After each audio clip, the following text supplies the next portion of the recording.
Bharat Ratna doctor Babasaheb Ambedkar यांच्या पूर्णकृती पुतळ्यासमोरील भारतीय संविधानाच्या प्रतिकृतीची नासधूस करणाऱ्या नराधमाच्या पाठीमागे जी शक्ती उभी आहे,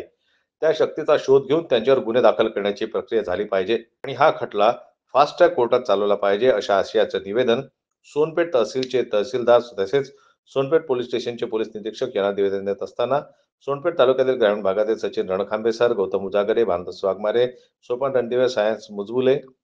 दशरथ रणदिवे, दिलीप तुपसिंगमेंद्रे, बेगराज मस्के, प्रसन्न मुजमुले, सूर्यकांत मुजमुले, विलास मुजमुले, राम मुजमुले, शामराव मुजमुले, गौतम मुजमुले, सतीश तुपसमुद्रे, सुनील प्रधान, अरविंद कंधारे, पी.बी. अवचार, कारभारी तुपसमुद्रे, अजय गायकवाड, धैर्यशील गायकवाड, रावसाहेब गायकवाड, सचिन कांबळे, बुद्धबाळ कांबळे, अरविंद कसबे, मंजाभाऊ कसबे, अनिकेत साबळे, रामराव हातागळे, तुपसमुद्रे, कल्याण वाघमारे यांच्यासह सोनपेठ तालुक्यातील ग्रामीण भागातील पदाधिकारी कार्यकर्त्यांनी एकत्र येऊन निवेदन दिले.